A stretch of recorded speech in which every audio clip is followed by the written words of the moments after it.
hoje eu estive dando uma olhada ali, eu acho que 214 a 219 seria interessante que a gente fizesse todos esses, porque ele vem num conjunto, uma sequência, um assunto só. Então, daria aí pouco mais de 10 minutos para cada item. Então, eu acho que se a gente for bem conciso, a gente consegue a cumprir um bom aproveitamento e daí encerrar essa parte aqui que é sobre o assunto, que depois daí passa no próximo daí para a mudança da caligrafia, perda e suspensão da mediunidade. Então, para encerrar o assunto, já vamos começar o 214 pedindo a Jaque Rodrigues, pode ler para nós?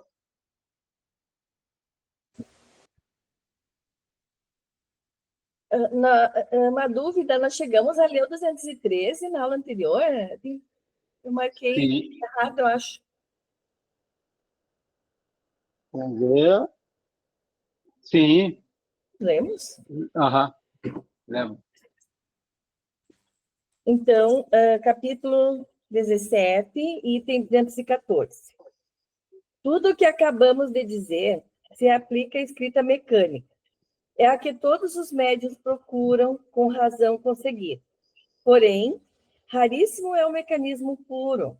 A ele se acha frequentemente associada, mais ou menos, a intuição. Tendo consciência do que escreve, o médium é naturalmente levado a duvidar da sua faculdade. Não sabe se o que lhe sai do lápis vem do seu próprio ou de outro espírito. Não tem absolutamente que se preocupar com isso, e nada obstante deve prosseguir. Se observar a si mesmo com atenção, facilmente descobrirá no que escreve uma porção de coisas que lhe não passavam pela mente e que até são contrárias às suas ideias. Prova evidente de que tais coisas não provêm do seu espírito. Continue, portanto, e com a experiência a dúvida se dissipará. 215. Se ao médium não foi concedido ser exclusivamente mecânico, todas as tentativas para chegar a esse resultado serão infrutíferas. Erro seu, no entanto, for ao julgar-se em consequência não aquinhoado. Se apenas é dotado de mediunidade intuitiva, cumpre que com isso se contente e ela não deixará de lhe prestar grandes serviços se a souber aproveitar e não a repelir. Desde que, após inúteis experimentações, efetuadas seguidamente durante algum tempo, nenhum indício de movimento involuntário se produz, ou os que se produzem são por demais fracos para dar resultados, não deve ele hesitar em escrever o primeiro pensamento que lhe for sugerido, sem se preocupar com o saber se esse pensamento promana do seu espírito ou de uma fonte diversa. A experiência lhe ensinará a distinguir. Aliás, é frequente acontecer que o movimento mecânico se desenvolva ulteriormente. Dissemos acima haver casos em que é indiferente saber o médium se o pensamento vem de si próprio ou de outro espírito. Isso ocorre quando, sendo ele puramente intuitivo ou inspirado, executa por si mesmo um trabalho de imaginação. Pouco importa atribua a si próprio o pensamento que lhe foi sugerido. Se lhe acodem boas ideias, agradeça ao seu bom gênio, que não deixará de lhe sugerir outros. Tal é a inspiração dos poetas, dos filósofos e dos sábios. Acho que aqui dá para nós comentar esses dois itens aqui. Pode começar, quem já tem alguma coisa interessante para colocar, alguma pergunta, enfim.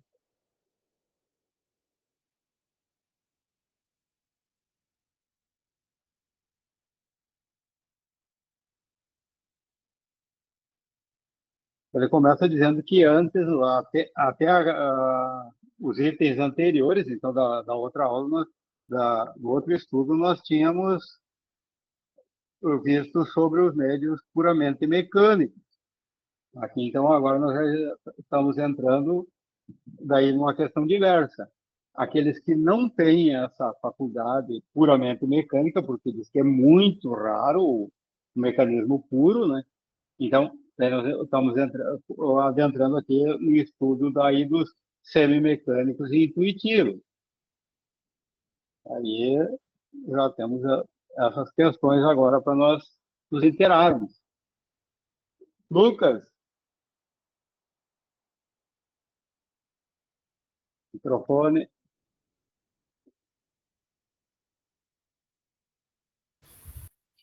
Pessoal, desculpa, eu estava trocando a caixinha de som sobre o que você estava falando. Nossa... Ah, tá. Não, tranquilo. Alguém mais? Silane, as Jaque, seu Júlio, dona Sandra, Maristela.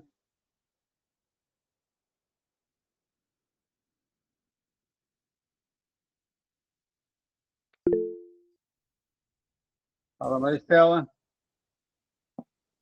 O que eu compreendi, assim, que eu acho bem interessante essa parte, a gente já falou isso várias vezes, né, que eu acho que, como ele fala aqui, que tem a mecânica e junto com a intuição, né, e a gente já havia falado isso num outro encontro também, e que isso pode, então, vir a ser desenvolvido, foi o que eu entendi daqui, porque, então, o médium, quanto mais consciente ele estiver, né, ou seja, quanto mais ele busca o seu autoconhecimento, quanto mais ele fica consciente de tudo, e ele retira coisas que não são sua,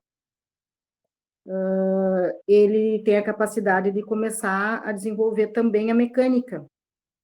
Eu achei interessante quando ele fala aqui que o próprio médium, né, quando for escrever, ele vai perceber que vai ter coisas que não saíram do seu pensamento. Ou seja, né, o caminho é silenciar a mente mesmo, que mente pra gente.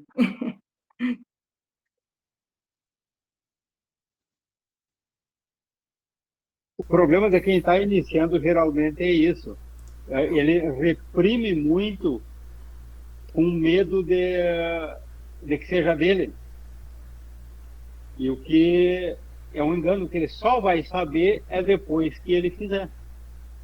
Daí, estudando as próprias comunicações, que ele vai ter essas condições de saber, não é antes. E o problema é que o novo ele quer ter certeza antes para depois ele dar a comunicação.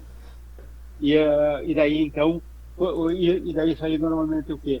É falta de estudo, falta de conhecimento, falta até de orientação dos próprios dirigentes, de explicar antes dele participar do trabalho mediúnico, para saber. E isso também acontece no dia a dia. E se for começar a analisar os nossos pensamentos, a gente vai começar a ver que tem muitos que são sugeridos. Então, se nós fizermos aquela revisão do que a gente pensa, a gente vai ver que certas coisas surgem que não é nosso, às vezes até contrário do que a gente pensa, e mas vem aquele pensamento assim. Eu acho que realmente é isso aí mesmo. Geralmente, quando é um médium novo que está começando a trabalhar no trabalho mediúnico, tem essa dúvida se é dele ou é do espírito. E muitas vezes bloqueia a comunicação já por falta de conhecimento. Mas geralmente quando acontece isso, aí a gente tem que correr atrás e estudar mais, olhar vídeos para a gente poder com o tempo ter certeza. Aí depois, mais tarde, com a prática, com a experiência, a gente já vai tendo mais, vai se conhecendo melhor e já vai tendo mais aquela certeza de que não é da gente, que é do espírito, realmente. Só um comentário, assim, que eu não tenho como, né, como o Marino diz, quando a gente tem a profissão e a gente trabalha com isso, é difícil, às vezes, tu não conseguir ligar as coisas, né, ainda mais nessa situação. Porque o trabalho da psicanálise é retirar coisas que não são da nossa mente. Então, assim, por isso que eu sempre falo que é um trabalho de gestação, né, o paciente chega, eu chego, né, que eu também sou paciente, com a mente com muitas coisas, muitas coisas do passado, eu acho que acredito que a gente até tem de outras vidas também, né? No inconsciente. Então, qual é o trabalho? O Freud até equipara a uma estátua, né? Tu é uma pedra bruta. Como é que tu chega na estátua? Começa a esculpir ela, ou seja, tu retira coisas. Essa é a diferença entre a psicanálise e a psicologia, por exemplo, né? A psicologia sugere coisas, é comportamental. A psicanálise retira. Então, retira o quê? Retira tudo que está dentro da tua mente que não é teu.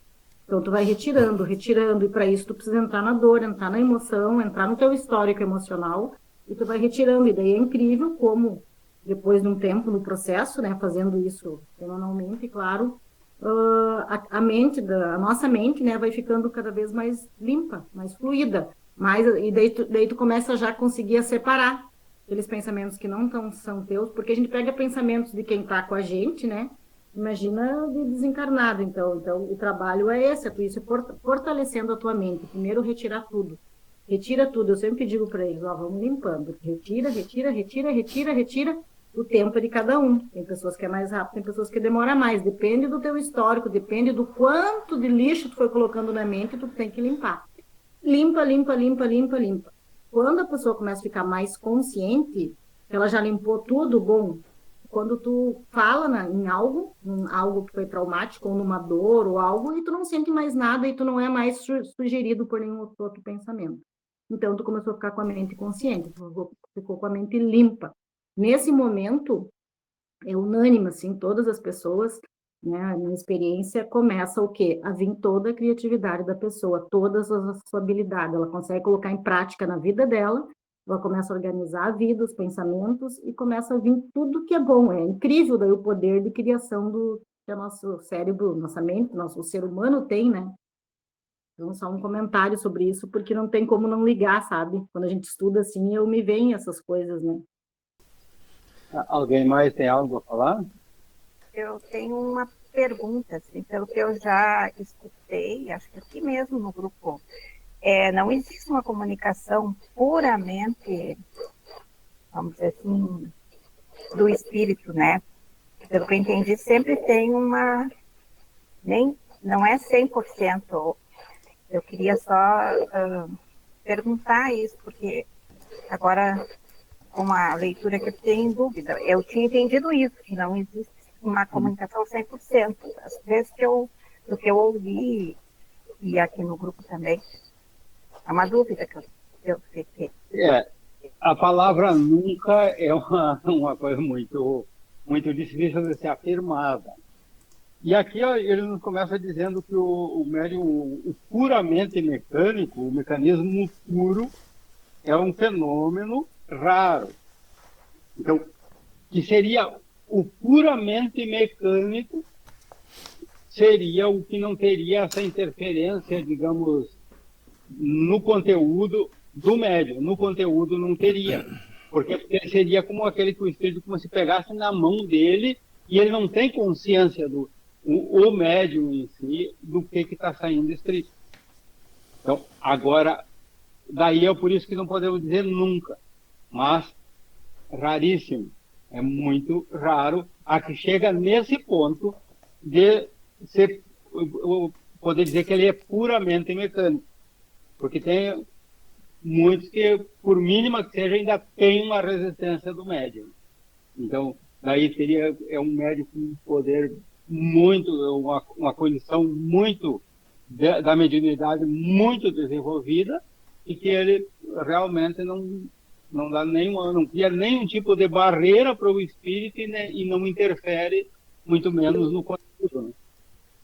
Lucas levantou a mão ali.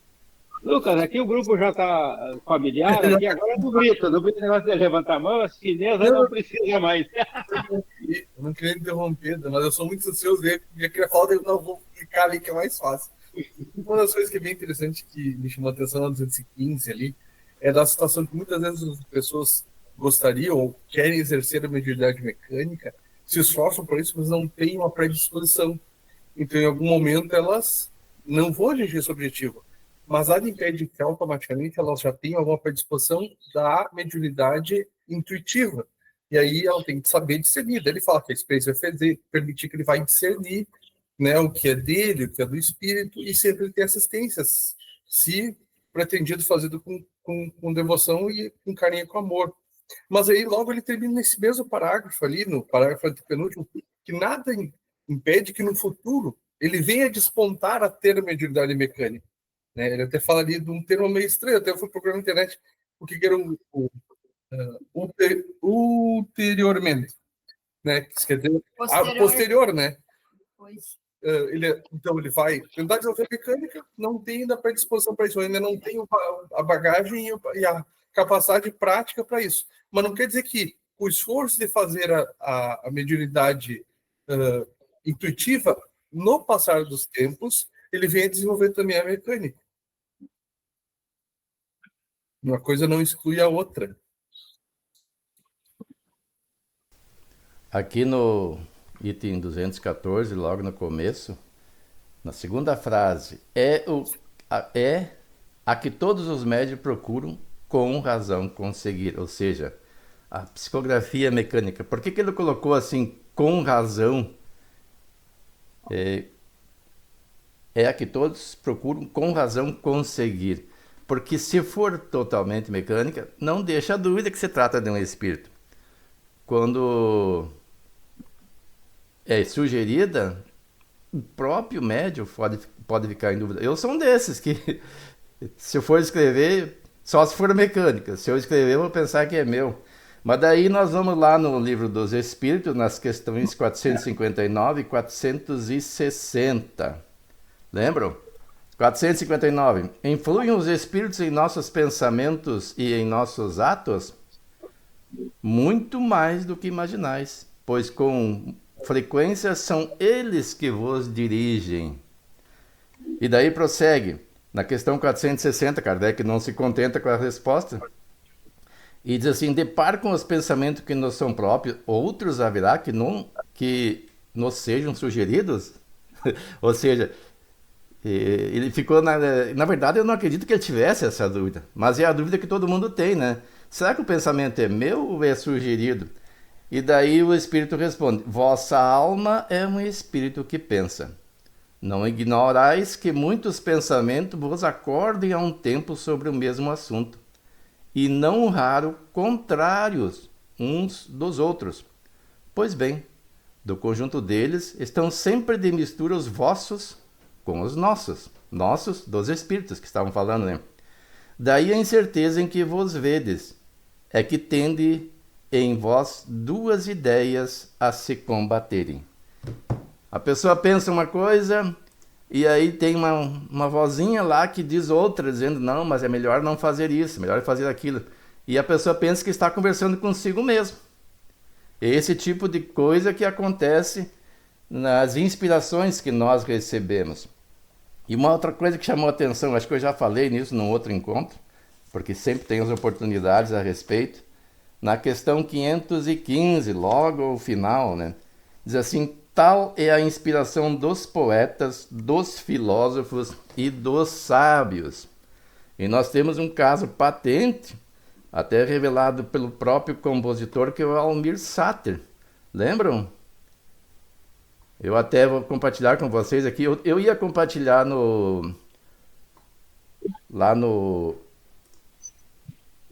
usando o navegador da Microsoft, só que ele deforma um pouco o vídeo, né? Ele acelera e fica cheio de pique para não dar problema com direitos autorais. Aqui eu aumentei um pouquinho a velocidade. Almir, tudo que você canta é bonito, parece que você escolhe muito bem, combina com você. E como é que você participou dessa música?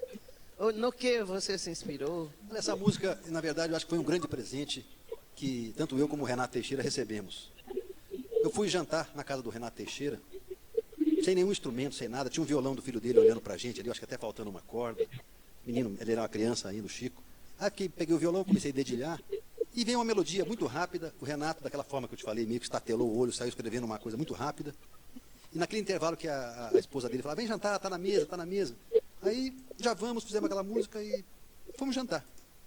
Aí cheguei em casa, falei, eu fiz uma música com o Renato Teixeira e as pressas e tal. Aí o povo lá de casa falou, então toca a música. Aí toquei a música, lembro que falaram assim, olha, uma das melhores músicas que você fez ultimamente. Mas ela veio tão rápido, tão sem pensar, e às vezes as coisas que vêm muito fácil na vida da gente não dá muito valor, assim. Então eu não percebi, assim, a mensagem da música. E todo mundo que eu mostrava essa música falava, pô, que lindo, né? E, de repente, toca o telefone na minha casa, me ligou uma grande cantora brasileira que eu não a conhecia, só conhecia pelo trabalho dela, chamada Maria Bethânia. Parece que eu tenho alguma luz que protege essa menina também. Ela falou, Almir, você não tem nenhuma música para eu gravar?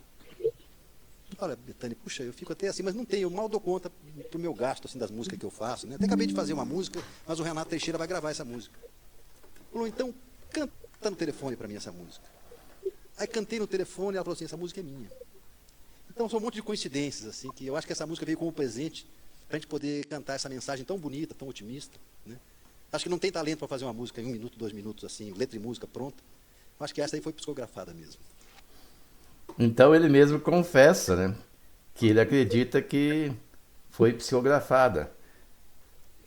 E isso acontece nesse meio, não só nesse caso, que ele teve a capacidade de analisar, em quase todos, se não todos, tanto no teatro quanto no cinema, na interpretação, nas músicas, letras que são inspiradas positivamente e também negativamente.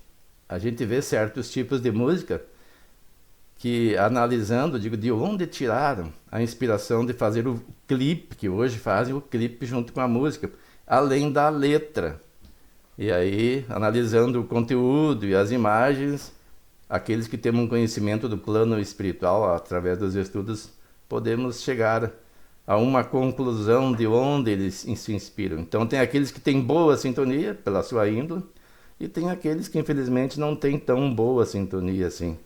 E cabe a nós, né, aqueles que damos visibilidade a esse tipo de interpretação, esse tipo de criação, nos vincularmos a eles ou não, né? Então eu me lembro que eu era jovem lá em Passo Fundo, e eu adorava aquelas músicas de metaleiro, só não me dava conta, porque não tem letra, mas tem a melodia, né, da guitarra. E ela produzia um som muito pesado, muito dolorido. Aí tinha uma colega nossa lá do Dias da Cruz, era uma paulista até, que estava por um certo tempo morando em Passo Fundo, e ela disse, nossa, eu não me lembro o termo que ela usou, mas deu a ideia assim que era uma música muito pesada, né? Daí que eu comecei a reflexionar a respeito das músicas que eu na época ouvia. Eu ouço bastante eclético, mas a gente tem que ver o que a música transmite pra gente, porque ela também produz um padrão vibracional que nos harmoniza, nos excita ou nos deprime. Aí as escolhas são nossas. E os atores, os artistas, os compositores recebem essa influência da mesma forma que um médium que escreve qualquer assunto. As pessoas que escrevem livros, às vezes, não dizem que é mediúnico, é criação deles, mas sempre tem uma influência. Um médico que vai fazer uma operação, se é um médico que é vocacional, que ele trabalha para fazer o melhor, ele certamente estará assistido. Às vezes, equipes vinculadas a Bezerra de Menezes estão junto. Eu ontem vi um vídeo de uma médium que é oncologista, não recordo o nome dela, foi a primeira vez que eu vi, e ela fala o que acontece depois da morte. E daí ela fica relatando que antes da cirurgia eles fazem oração. Eu digo, com certeza essa pessoa é assistida. Ela deve ser espiritualista, não necessariamente espírita, porque ela fala em desencarne. Então, os médios que têm boa índole, que trabalham... Eu me lembro que a minha última filha, nós temos 3 filhos, né? Ela nasceu prematura. A Irene ficou 1 mês internada em Passo Fundo para que a criança, que o feto, se chamava feto, né, ganhasse peso e desenvolvesse o pulmão para poder fazer a cesariana. A Irene estava com pré-eclâmpsia. E a médica, uma médica jovem, não vou citar o nome porque não pedi permissão para ela, eu olhei assim, parecia uma guria. Eu digo, mas essa aí é uma médica de gravidez de risco. O fato é que ela fez a cirurgia numa sexta-noite. E nós não sabemos, porque a Irene tinha uma médica de família, nós fomos passear lá por ocasião do recesso, e fomos visitar essa médica, fazer uma consulta de costume, que a gente sempre que ia lá consultava. E ela fez os exames, não disse nada e passou para outra médica, quase que eu disse o nome. E aí, a gente não entendeu, né?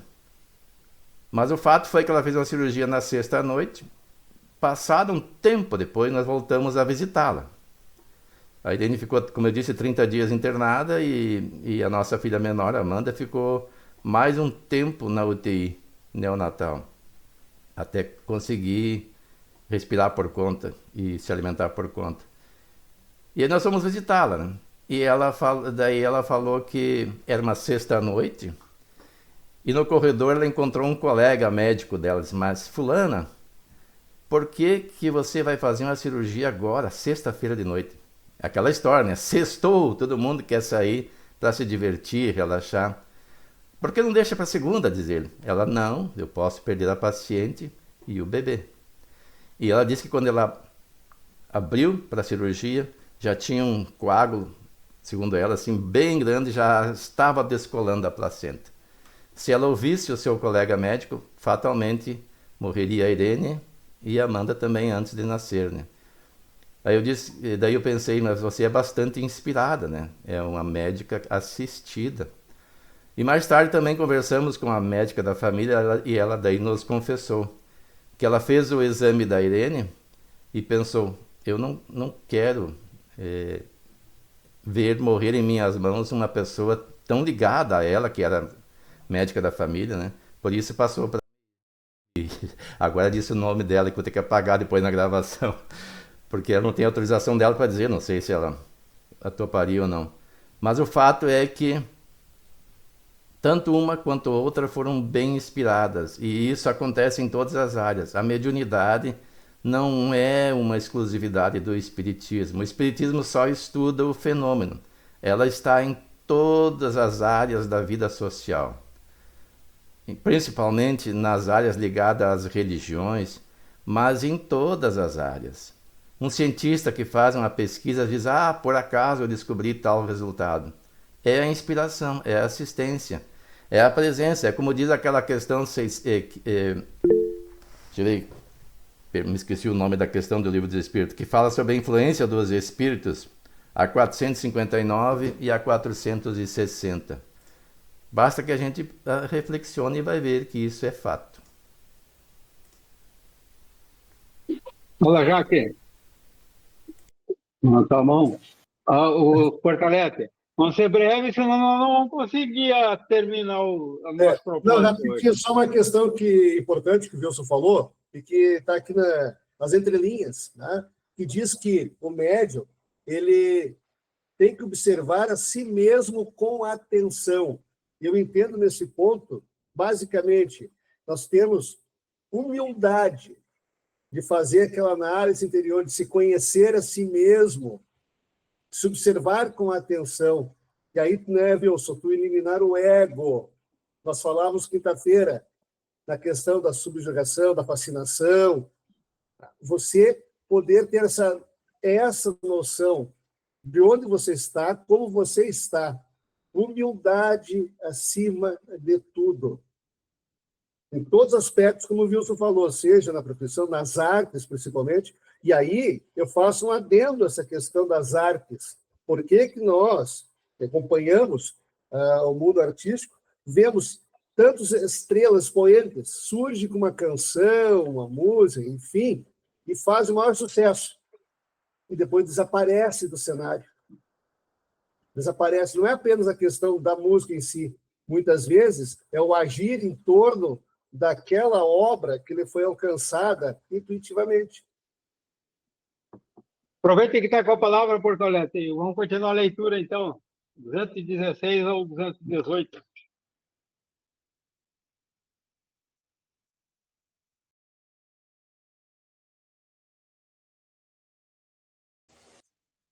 Suponhamos agora que a faculdade mediúnica esteja completamente desenvolvida. Que o médium escreva com facilidade, que seja, em suma, o que se chama um médium feito. Grande erro de sua parte por crer-se dispensado de qualquer instrução mais. porquanto apenas terá vencido uma resistência material. No ponto a que chegou é que começam as verdadeiras dificuldades.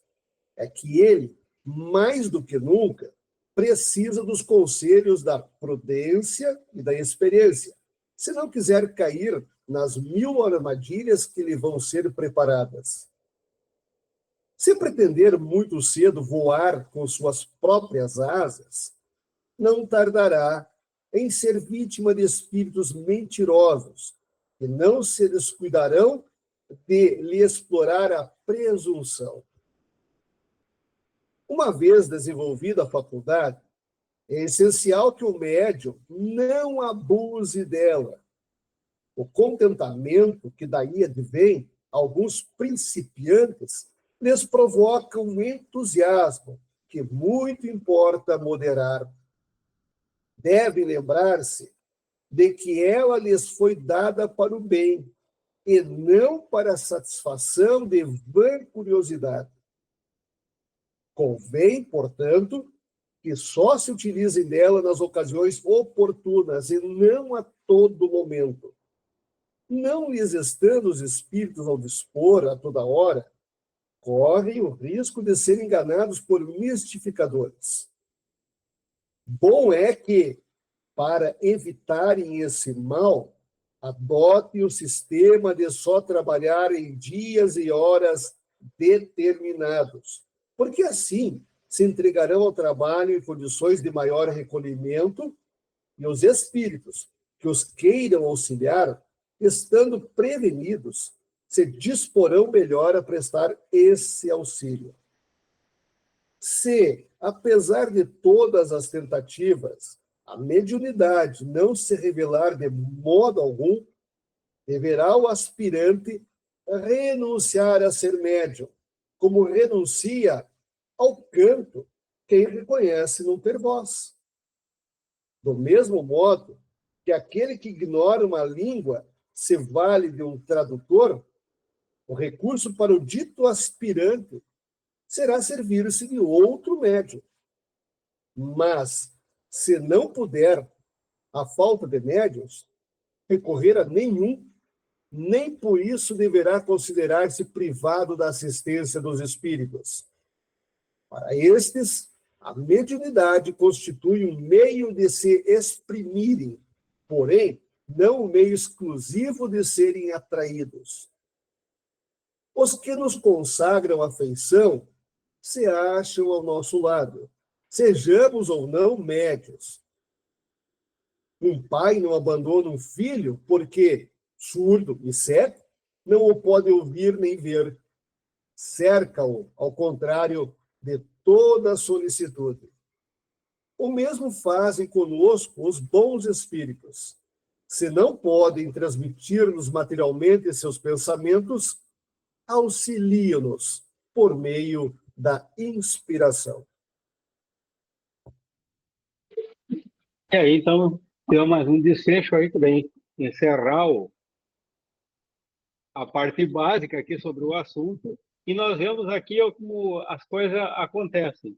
Para aqueles que participaram do nosso estudo de férias de quinta-feira, para quem assistiu à exposição doutrinária, a palestra ontem do Gustavo, e quem está lendo aqui vê que como há uma ligação entre os assuntos, um complementa o outro, nos dá essa sequência e nós vamos nos inteirando e ligando uma coisa a outra. Não, as coisas não acontecem isoladamente. E provavelmente quem vai participar de uma sessão mediúnica agora durante essa próxima semana aqui já vai ver algo desse nosso estudo, já vai ver algo na prática ali acontecendo que vem fechando um ciclo de aprendizado semanal, aí vamos dizer assim. Agora, sobre o texto aqui, sobre as considerações de cada um aí, podem se manifestando. O que me chamou assim mais atenção, achei fantástico o desfecho dessa última questão, que ele tem toda a caridade da espiritualidade conosco, né? Se nós não tivermos como colaborar efetivamente para a prática mediúnica, não nos temos a certeza que nós estamos amparados e somos orientados pela inspiração dada a nossa capacidade, né? Então, nós nunca somos desamparados, nunca somos deixados a esmo, né? Eu achei que isso bastante consolador, porque muitas pessoas acreditam que não tem o auxílio da espiritualidade, né? Se vê desamparado, desacolhido, triste, sozinho. E, na verdade, não existe solidão, né? Se o teu propósito é o bem, tu sempre vai ter alguém para lhe assistir. E mesmo se tu desviar um pouco do caminho, sempre vai ter alguém, algum espírito bondoso que vai tentar lhe auxiliar, reorientar ao voltar para o caminho certo, né? E isso conforta, auxilia exatamente em quebrar esse estigma da solidão, do abandono, né? Que muita gente acredita, mas tudo acontece comigo, nada dá certo, né? Parece que não tem ninguém me olhando, né? Nada acontece, tudo comigo. E, na verdade, não, calma. Não tá sozinho, tu tem. Basta, então, te concentra, ora, lê, né? Te prepara, te acalma, tenta perceber que o problema logo adiante vai acabar. Claro que aqui está tratando exatamente da mediunidade, né? Assim como uma pessoa que não tem uma mediunidade extensiva é tratado mais ou menos como um cego ou um surdo perante essa comunicação, ele fala que mesmo desses que não têm a mediunidade também tem auxílio pela inspiração. Isso me confortou bastante. Mas eu acho que aqui, quando ele... Concordo com o que o Lucas falou, mas aqui ele fala que o aspirante, né, deverá o aspirante renunciar a ser médium. Eu acho que essa renúncia tem a ver muito também com essa questão do orgulho, né, da vaidade. Eu acho importante a pessoa conseguir aceitar isso. Ele fala também como renuncia ao canto quem reconhece não ter voz. Então, muitas vezes, tem pessoas que insistem numa situação que não é para eles. E eu acho que é necessário a gente ter humildade para reconhecer e aceitar isso, né? E bonito também, muito bonito, assim, isso que está no final ali, que a gente vai ter sempre a companhia, né? E a inspiração. Não precisa, assim, ser uma coisa espetaculosa, assim, de ficar escrevendo, de ficar falando, né? Mas tu vai ter sempre o amparo. Isso que eu acho muito importante.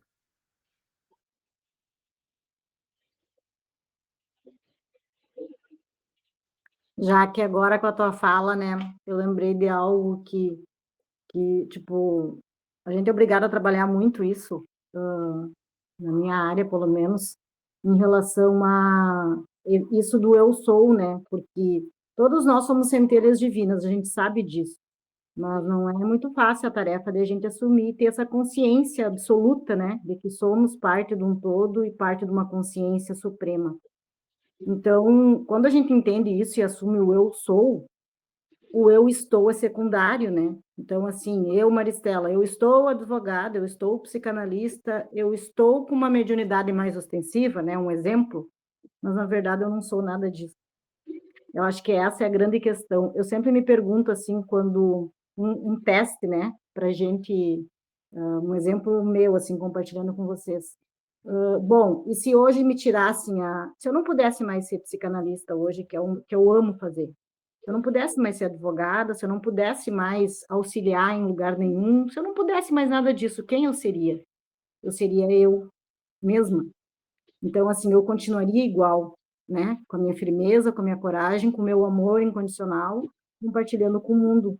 Não importa, né? A profissão, não importa aquilo que a gente assumiu a tarefa aqui, mas a gente tem que ter condições de olhar para isso e saber que se a partir de amanhã eu não for nada disso, eu vou continuar, eu vou, porque a gente é centelha divina, a gente tem habilidade e a gente pode desenvolver outras habilidades. Bom, não posso mais ser psicanalista, ok? Não posso mais, não posso, o que eu vou fazer agora? Eu vou fazer outra coisa, eu vou pintar, eu vou tocar, eu vou descobrir outras. O ser humano tem infinitas possibilidades. Eu acho que a vaidade é uma coisa que quando a gente não consegue, a gente confunde ela muito, né? E a gente tem que ter um cuidado, não confundir ela com o amor próprio, realmente. Então, se fazer essa pergunta, assim, diariamente, bom, e se eu não puder mais ser isso, né? Porque às vezes a gente assume tanto aquela profissão, tanto aquilo, que, meu Deus, se eu não fizer mais isso na vida, por isso que as pessoas às vezes perdem emprego, perdem uma função, não podem mais, fazer certas coisas e se desesperam, né? Entram em depressão, porque, meu Deus, por quê? Porque elas estão, né, como o Portalete falou também, assumindo o seu ego, um ego desestruturado, porque o ego ele tem que ser utilizado para nós de forma estruturada, ele é uma ferramenta útil, mas nós não somos ele. Por isso que a nossa mente mente, né? Nós somos a consciência. O ego é aquilo que foi necessário para nosso desenvolvimento, para nossa formação, e a gente tem que utilizar ele. Tudo isso que a gente aprende, inclusive com a mediunidade, com nossos estudos, utilizar ele como uma ferramenta necessária para nós colaborarmos com o universo, com o todo, com a consciência. Se for de outra forma, ele está desestruturado.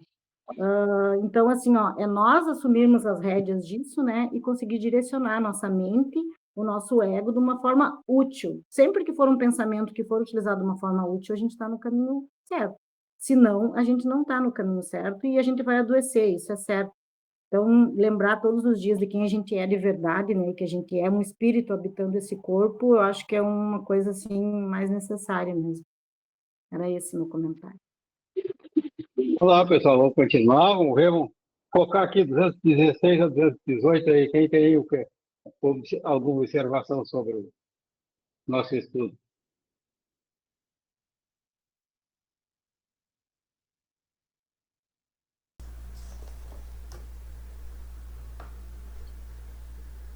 Sobre adotar dias e horas determinados ali, o que vocês têm a dizer? Pois é, Marina. E essa é uma recomendação que toda casa federada faz, ou pelo menos deveria fazer, e pratica.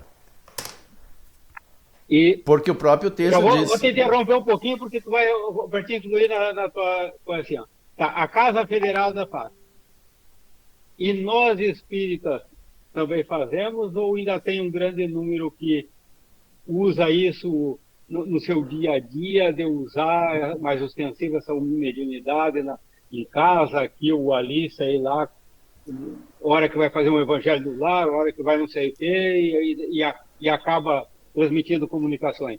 Bom, o evangelho no lar é recomendável não fazer sessão mediúnica. Há pessoas que fazem o evangelho no lar e a manifestação mediúnica e deixam fluir. A recomendação é que isso não é o lugar nem momento apropriado. Não vamos nem entrar no mérito da questão de ser ou não ser, porque daí vai ter pessoas com pensamentos divergentes. Mas é a recomendação que se tem. Eu me recordo que um dia num grupo de estudo, uma jovenzinha aqui de Santo Ângelo disse que na sua casa, no evangelho no lar, se manifestava lampião. E ela acreditava que era. Vai saber se é ou não. Pode ser um espírito que, para dar maior credibilidade na sua personalidade, disse que era lampião. E mesmo que fosse, lampião é um espírito... Para dizer que é espírito de luz, diz que é lampião. Vai dizer que é um espírito superior, lampião. Mas a gente via que ela estava, assim, meio vaidosa, porque recebia lampião em casa. Ela participou de alguns grupos de estudo, depois sumiu, não sei para onde é que foi. Então são coisas que não se deve fazer. E o evangelho no lar, de preferência, deve ser feito em dias marcados. Pelo menos uma vez por semana. Se quiser fazer mais de uma, melhor. Depende da organização do tempo de cada um. E com começo e término também programado. Não que a gente vai ficar desassistido ao término, se a gente prolongar um pouquinho mais ou começar um pouquinho mais cedo. Mas não vai ter a mesma assistência, porque os espíritos responsáveis mesmos são como nós. Eles têm suas programações. Eles sabem, lá em tal lugar se faz o evangelho no lar, em tal dia, em tal horário. Daí, como tem uma certa afinidade ou assumiu um compromisso de proteger o lar, ele vai estar presente. Porque a luz que se projeta nesse momento, quando ele é bem feito, atrai os espíritos que estão nas trevas. E eles vão tentar ingressar no ambiente. E se eles tiverem livre acesso, poderá haver perturbação de vulto até e de difícil contorno. Eu recordo agora, nós morávamos ali no bairro Pascotini e fazíamos, como sempre fazemos, o evangelho num dia, na época, agendado. Hoje nós fazemos aos domingos aqui. E uma vizinha nossa, de frente, não morava no apartamento da frente, ela não é espírita, ela é protestante, veio dizer para minha esposa que ela via, engraçado, ela disse que via os espíritos horríveis que se aproximavam de um terreno baldio do lado e ficavam tentando pular a cerca, mas não conseguiam. A cerca que separa. Por quê? Por causa do... Eu atribuo isso ao padrão vibracional e à proteção dos espíritos que estavam conosco. Porque senão eles poderiam adentrar. Nós temos uma irmã excepcional que desencarnou há pouco tempo, a Isabel Salomão, se não me engano o nome dela. Ela recomenda que no Evangelho no Lar, e isso eu vi que gerou polêmica, é do lar. Não é para a pessoa ficar, por exemplo, mentalizando pessoas de fora do lar que eventualmente tenham problemas de ordem espiritual. Porque a gente não sabe as companhias que essas pessoas têm. E quando você mentaliza, você cria um veículo de comunicação. E os espíritos que estão lá, vendo aquela luz, vão procurar a fonte. E aí ela perguntou assim, vocês saberão se libertar da presença desses espíritos? Então são umas questões que eu comecei a adotar. Eu peço que os bons espíritos os protejam, mas não fico mentalizando. Não fico focado no lugar. Porque também entendo eu, né, esse é um pensamento meu, que seria falta de caridade não pedir pelas pessoas. Mas aí tem que ter uma capacidade de não ficar focado. Senão, fatalmente, como disse ela, a gente vai atrair. E nesses momentos, mesmo que por um descuido a gente atraia, nós temos que ter a proteção dos espíritos que estão conosco. Como eu disse, eles têm a sua programação. Vá, por exemplo, que eu programo meu evangelho, digamos, das 20 horas ao no máximo 20 horas e 30. E por qualquer razão eu estenda a 20 e 40 ou 20 e 45. E na oração final eu faço essa sintonia vibracional com alguém que está em sérias dificuldades de obsessão em outro local. Eu corro o risco de atrair esse espírito e estar sem a devida proteção. Então, por isso tem que ter essa recomendação de dia e horário. Então não pode mudar? Digamos que a casa esteja com problema, nós ou alguém da casa com problema nessa área espiritual, nós podemos pedir autorização na primeira oportunidade do Evangelho para fazer em outros dias, além daquele convencional, ou em todos os dias. Eu já passei por essa experiência, nós passamos a fazer por um certo período todos os dias. Até que a situação melhorou, era numa pessoa próxima a nós, e ela voltou ao normal. E foi espetacular, porque em menos de 3 meses o problema foi contornado. Eu esperava que fosse de longa duração, devido ao quadro que se apresentava. Aqui tem uma outra coisa que eu anotei.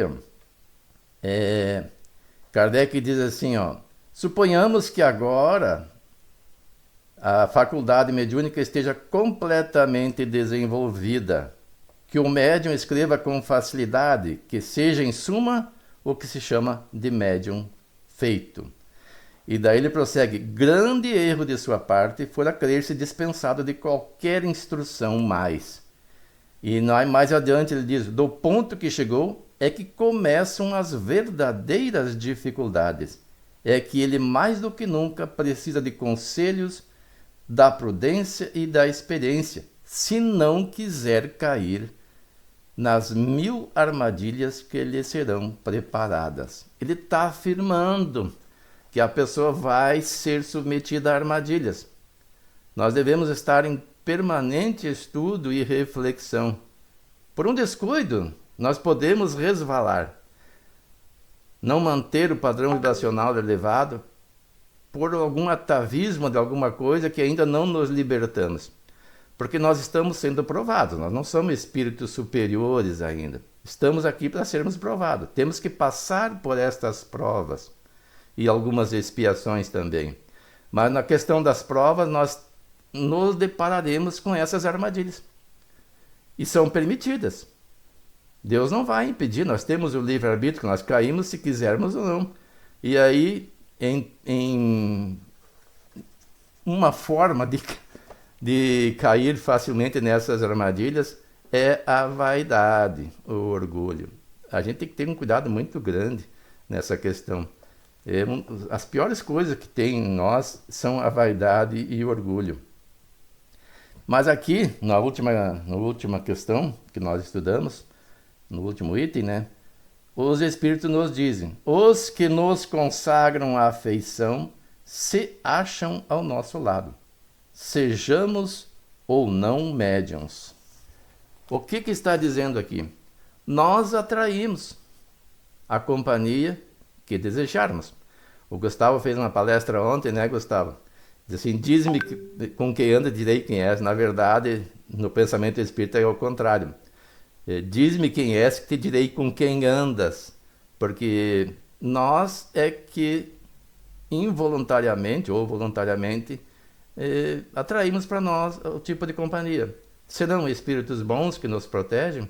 Ou serão aqueles que querem nos derrubar, e alguns até nem é por pura maldade, é porque estão percebendo que estão perdendo a nossa companhia. Ou seja, nós no passado éramos parceiros deles.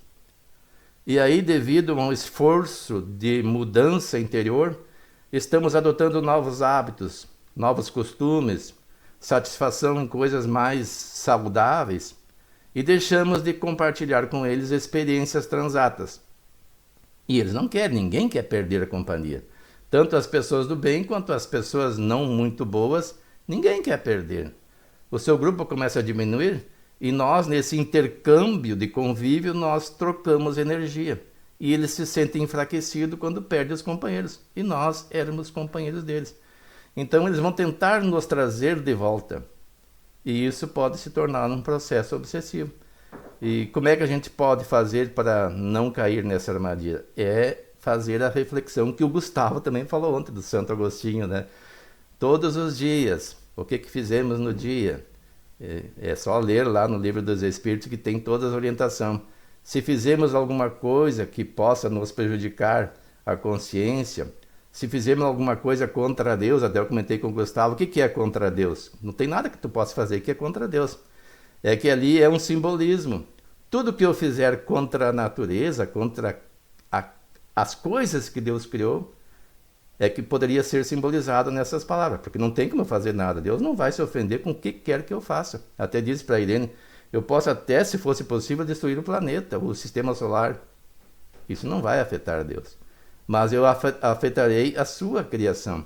Então, se eu fiz alguma coisa contra Deus, disse Santo Agostinho, contra o próximo ou contra mim mesmo, porque é possível também nós fazermos qualquer coisa que não vai contra a natureza, não vai contra o próximo, mas contra mim mesmo. Uma emoção desajustada, eu me sentir ofendido, ficar magoado, ressentido, isso é contra mim mesmo. Então eu tenho que avaliar essas questões e pedir forças para me modificar. Como também avaliar aquelas que eu acertei. Se eu fizer esse esforço, eu vou descobrir coisas que eu já estou fazendo corretamente e pedir forças para continuar fazendo corretamente. Não cair nessas armadilhas que esses espíritos vão tentar preparar contra nós quando perceberem que estão perdendo a nossa companhia.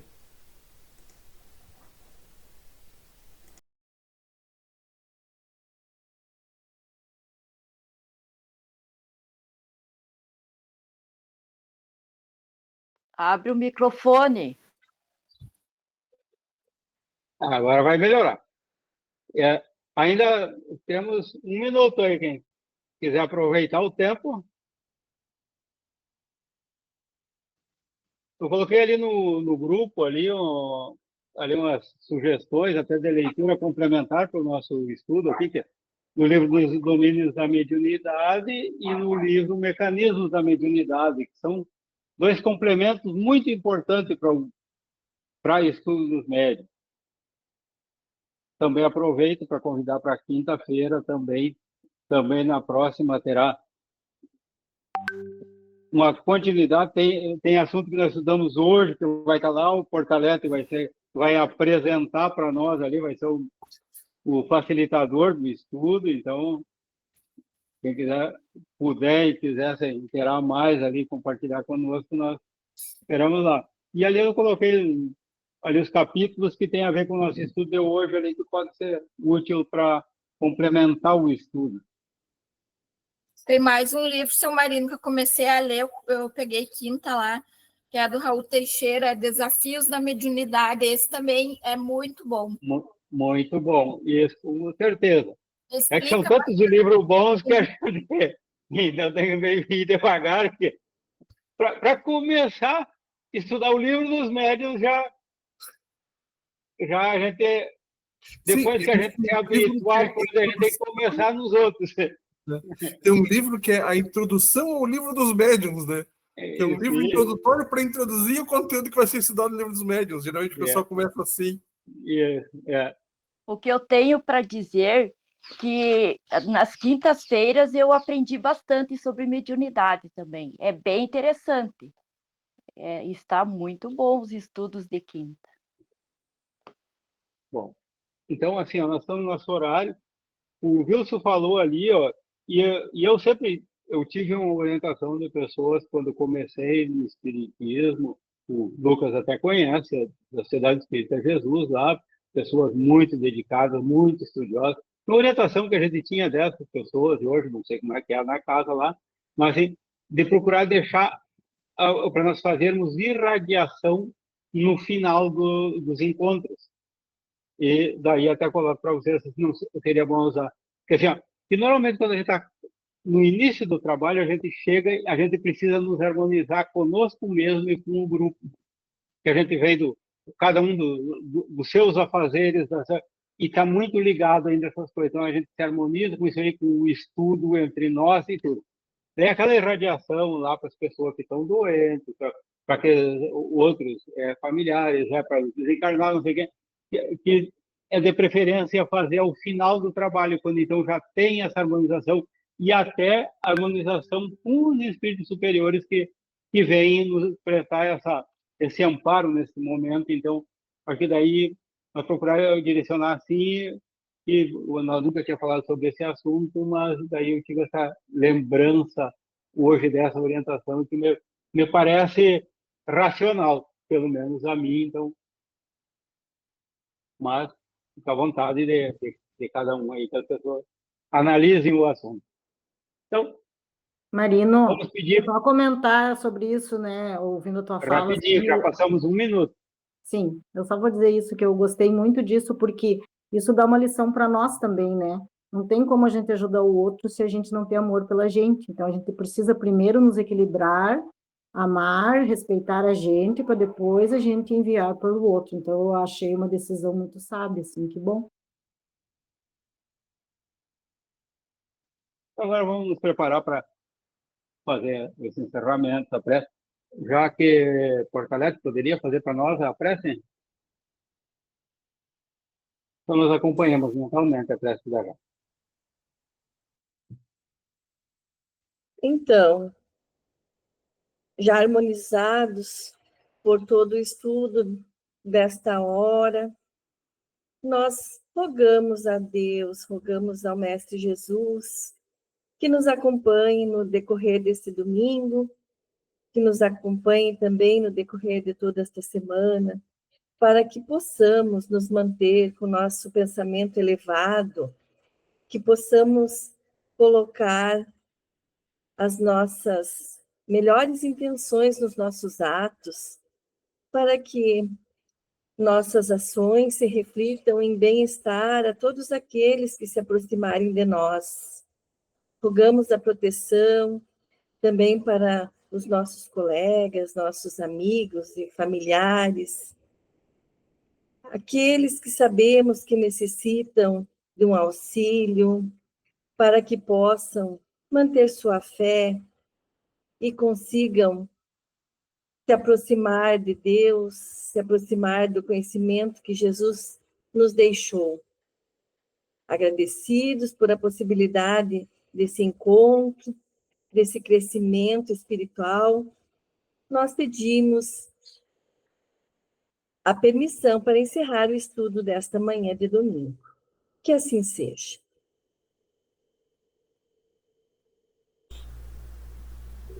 E assim seja. Obrigado pela participação de todos. Um grande abraço, uma grande semana para todos, seus familiares. Tenham harmonia e a paz do Divino Mestre Jesus esteja com todos, nos lares de todos vocês. Que assim seja. Seja.